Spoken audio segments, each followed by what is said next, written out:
Hey there, everybody. JT, Serenity Farms Prepping here. Brokeback Mountain Banking. So, Thursday, Friday, SVB, Silicon Valley Bank, collapsed. It's going to lead to approximately 50,000 people losing jobs. Okay, Silicon Valley should tell us all we need to know about where the bank is and what they're all about. That is an extremely wealthy area, Silicon Valley. But, like almost every bank, they spend and spend and spend, and when they get in the deep dog do, they expect you and me to bail their asses out. Well,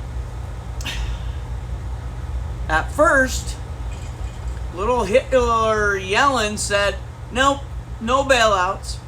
But then this weekend, a cesspool shithole bank in New York City also went belly up, and suddenly the feds decided that they were going to take some measures with our money to save these banks and reassure the public that the banking system is safe and secure and not on the verge of collapse.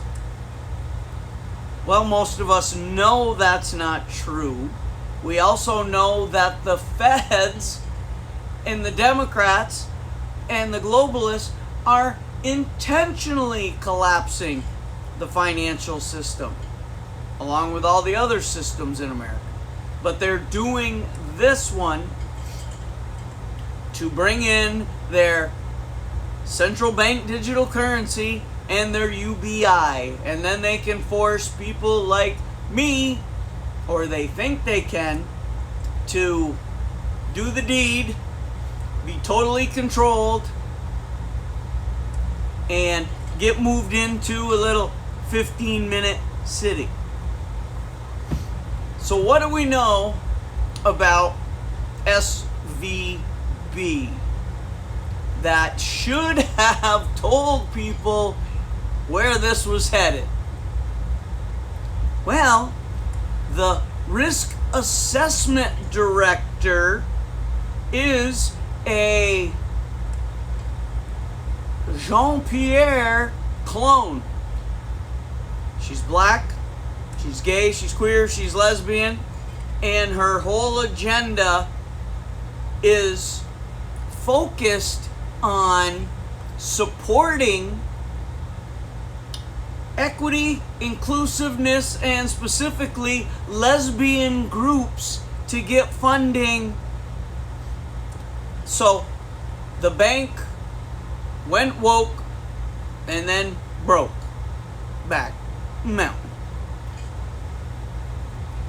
So they have a plan, though. They're going to issue receivership certificates, aka an IOU from a bank bail-in, which I think I mentioned months ago was going to happen, like a lot of other patriots, and we were deemed conspiracy theorists. The banking system's completely safe. It's guaranteed even by the FDIC. Well, have you ever read the fine print on that FDIC guarantee? It's for $250,000. $250,000. That's it. Now that's per account, okay? Which won't be affecting me, kinda. So if you're a business owner and you have $1 million in the bank, which for a good business, that's not a lot. Mom and pops, no. We're talking about the big businesses. $1 million in the bank is nothing for them.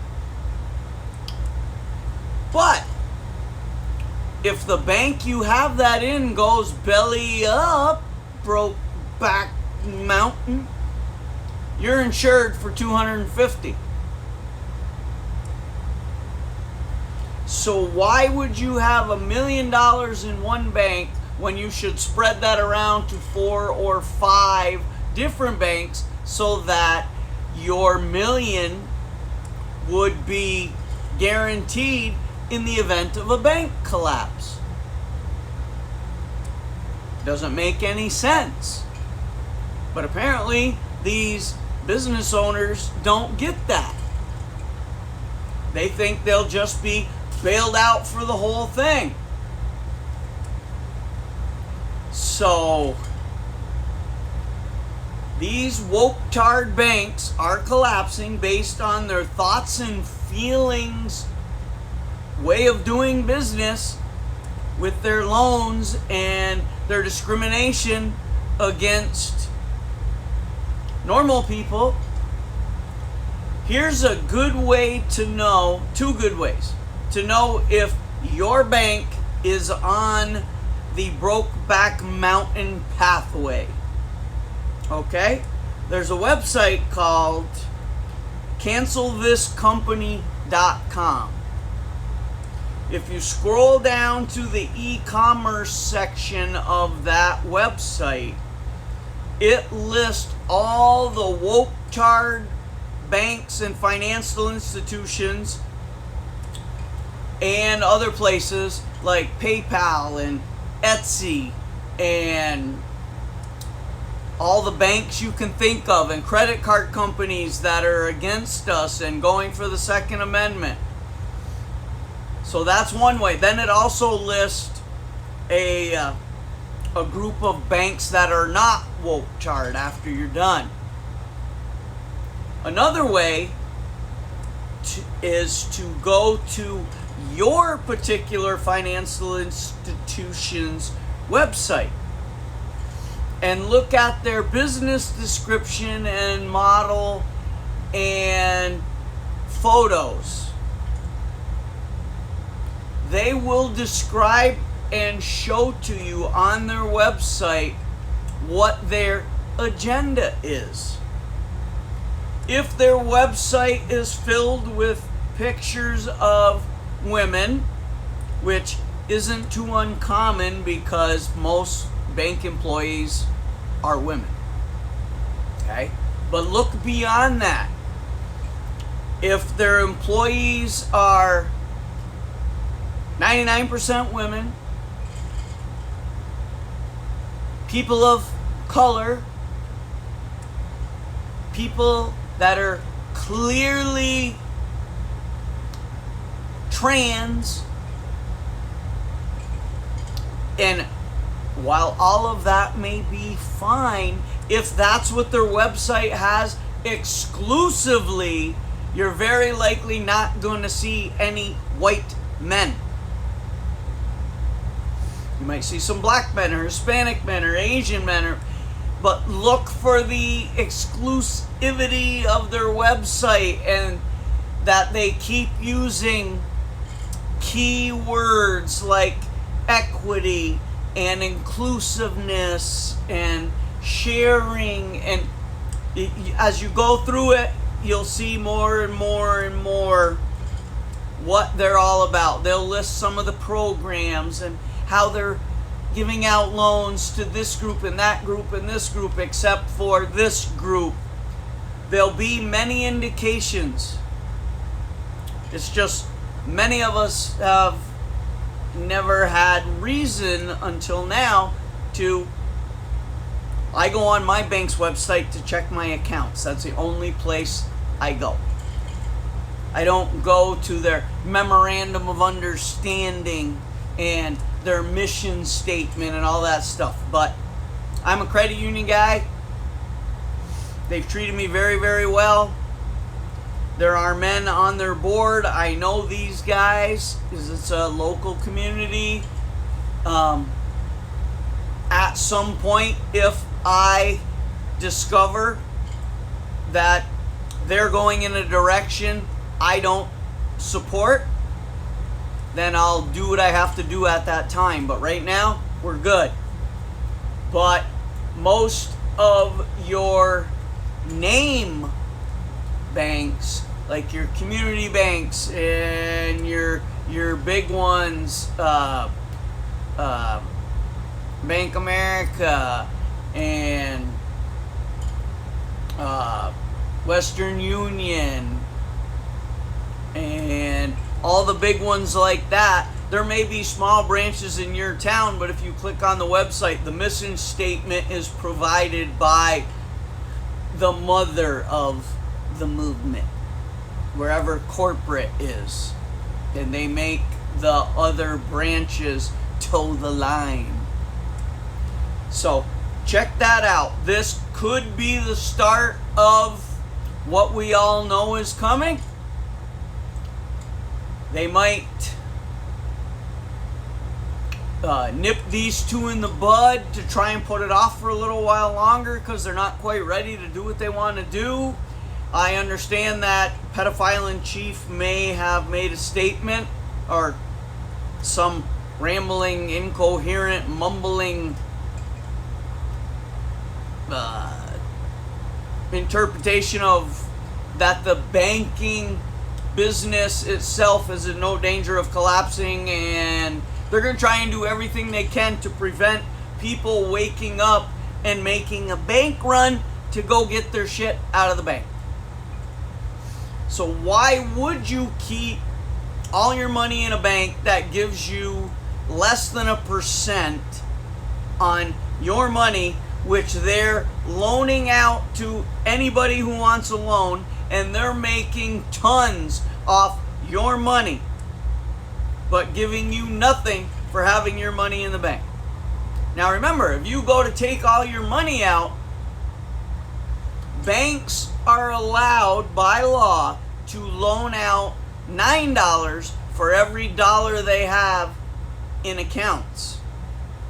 So your money that you think you have in the bank is never actually there. Your account says that it's there, but when you withdraw money, it's not coming out of your account, so to speak. It's coming out of the number of your account and then out of a central cesspool from money that is the interest off other people's loan payments or out of other people's accounts based on the amount they had there. That's why banks close their doors when there's a run, because they can't pay anyone that comes to get their money out. Now they have limits for withdrawals. Even though it's your money, you can only take a certain amount out each day from an ATM or directly going into the branch. You can get more if you go into the branch. The ATMs let you take less because those are only filled with so much money and they don't want it to run out. That's the reason they give, and there's some validity to it, because those are open 24/7, and if it runs out 2 minutes after the branch closes for the day, there's no one there until the next morning at 9 o'clock to load that thing back up. So that's why they do that. It does make sense. Okay. But if you go in, just like trying to go through the border now with that $10,000 limit, you try and take out a certain amount and you're going to be reported. The feds have a rule where anybody takes out a certain amount of money out of their own damn account and they got to be reported, because you're obviously a drug dealer. If you deposit X amount into your account on any given day or start setting a pattern, you're reported, because you're obviously laundering money. Ukraine, Biden, Democrats. So there's no reason to have your money in a bank. Not for what they pay you. You're going to make $5, $6, $10 a year on the money you have in your checking and savings account. Meanwhile, the bank has made millions off other people's money by loaning it out. No. We all do need to have a bank account for the obvious reasons. We all have some EFT payments that come out. Leave enough in there for 2 months worth of those payments and get everything else out. It makes as much money for you under your pillow as it does in the bank. So, I said I got about 1,500 in silver bars and coins, all at $1 each. That way, if I have to barter and trade with those, they're dollar coins. I don't have $10 coins, $100 coins where I need a loaf of bread and someone's going to make $90 on me because I have no change. No. Do it in ones. It's just the way it is. You can't eat it. I only buy silver when I've bought everything else that I need for the month. And if I got a little left over, it's not too bad right now price-wise. But use your own judgment. I am by no means a financial advisor. So, keep an eye on this. The more outlandish the rhetoric gets from the feds, the Democrats, and the so-called experts, then the closer it's getting. Because the more they hype it, the more dangerous it is. And we know what's coming when they do it. So do all you can to prepare to not have to go into the system. We've been over that too. It's going to be almost impossible, but that's what I'm doing, no matter what. Like, share, subscribe, comment, notification bell.